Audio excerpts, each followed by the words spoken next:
Hey gang, AV here. Welcome to my review of the Jurassic World RC Jeep Gladiator from Matchbox. Here it is out of the packaging, but as usual, we're gonna have a look at the packaging, which is right here. A nice big window box. Nothing was taped in or anything really. They all used those plugs that you just twist and all that, so it came right out. The dinosaur was in with rubber bands, so nothing too major there. Dino on the side of the box. A little demo on that side. Product shot on the back. Legal stuff on the bottom. Open top, that's about it. It did come with an instruction manual. It's right here, a couple pages. But I'll be honest, I didn't look at this thing until after I had already taken it out of the box and had everything figured out. It's pretty self-explanatory, and I'll go over everything during the video today. But instructions are included. It's got the remote, which actually feels nice and comfortable in the hand. It's a lot like a video game remote in that respect. Just has an on and off switch here, forward and back, and left to right. The dyno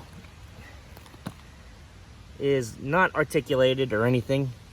It does come attached to this base, and as near as I can tell, you could get this off of the base, but I'm not sure why you'd want to.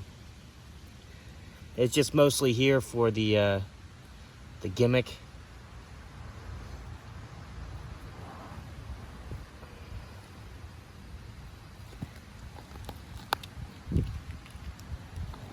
And speaking of which, the gimmick is this bumper up here. Actually doubles as like a barricade in front of the windscreen, which is kind of cool. Basically, you run into the dyno and capture it with the capture clause. It kind of works and it kind of doesn't.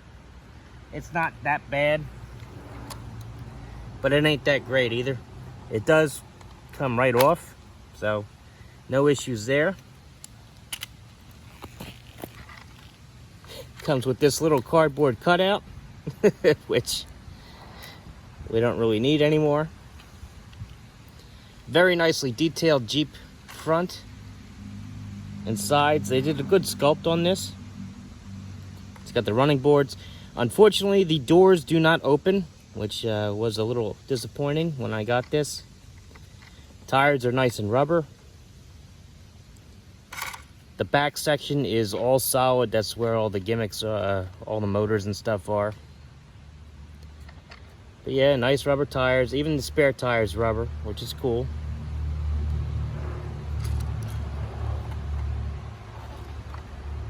Says Jeep on the back. Big disappointment for me. Even though it's a 4-seater, you can only use 2 of them.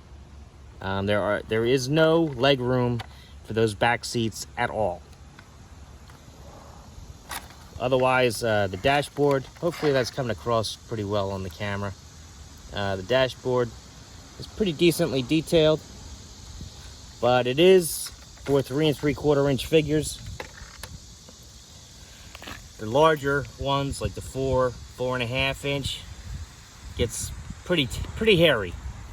So we're gonna start off with Snake Eyes, vintage 1982 O-ring G.I. Joe figure, and he goes in a little snug, but he fits perfectly. Same can be said for the vintage collection Luke Skywalker. Fits in the passenger seat perfectly. Once we get up to the 4-inch scale, however, it starts to get a little hairy. Here is the Dollar General Cobra Trooper, who I actually had to take the knee pads off of just to make sure they didn't get lost inside this thing. Come on now. He fits pretty snug, but he does fit.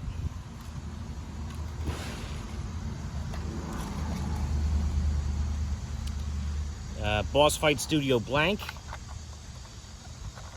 Sort of fits. I mean, he is a true 4-inch figure, and he is pretty cramped in here, but you can get him in. I'm not a fan of it though. He doesn't quite look like he's supposed to fit in there, unfortunately. And the same can be said for Captain America, Marvel Universe Captain America. He technically fits, but he does look a little too oversized. And lost his leg in there. Oh, come on now. Come on now, get out of there. There you go. And last but not least, we have Master Chief, who you know is not going to sit down in that chair, but you know, he could stand up in the back.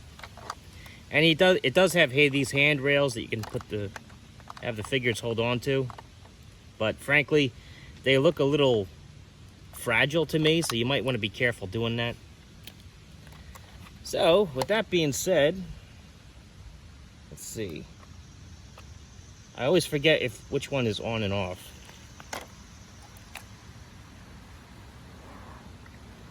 I don't think it's on. I think this is on. Yep, that was on. Alright, so we'll try the gimmick out first, I guess.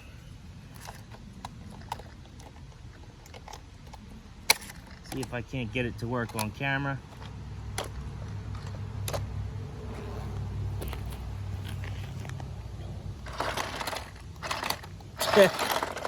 Alright. Not off to a good start with that.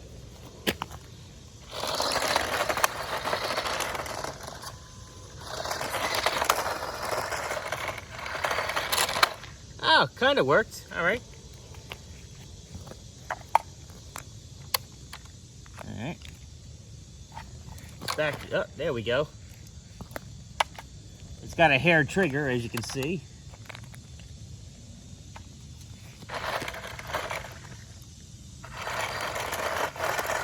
The alignment might be off. Alright. Well, it is what it is, as you can tell. Let's get this thing off of there. See how far I can get it down the driveway before I lose signal.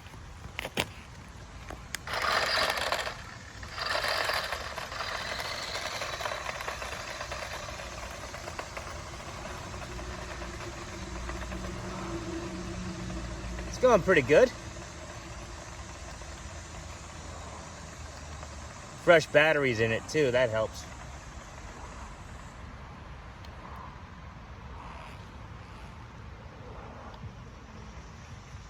Yeah, I could keep going, but I don't want to actually take it out into the road, so that's pretty good.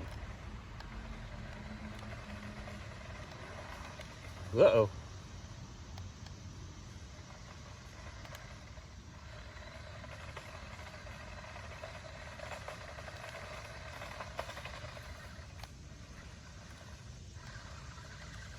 Oh, come on now. Oh, we're stuck. I'll be right back.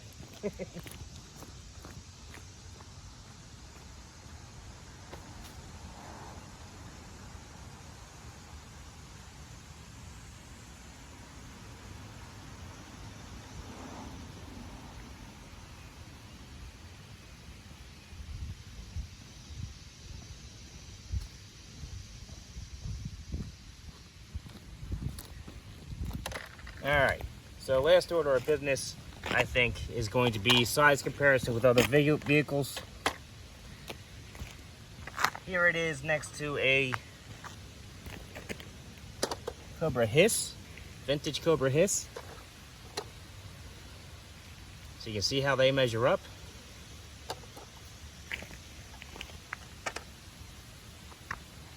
And my soon-to-be reviewed G.I. Joe Vamp remote control, which leaves an awful lot to be desired, quite frankly, but we're gonna have a look at that as well. So all in all, it's been my review of the Matchbox G.I. Joe, Matchbox Jurassic World Jeep Gladiator. It's not a bad vehicle.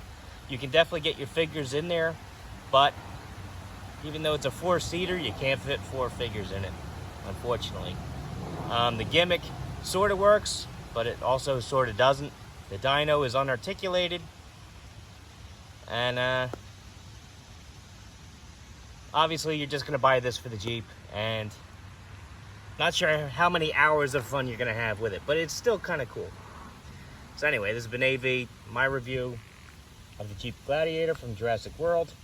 If you like this video, check out my channel, where you'll find a whole bunch of other toy reviews as well as comic book content. If any of that sounds appealing to you, please like, share, subscribe. And as always, thanks for watching.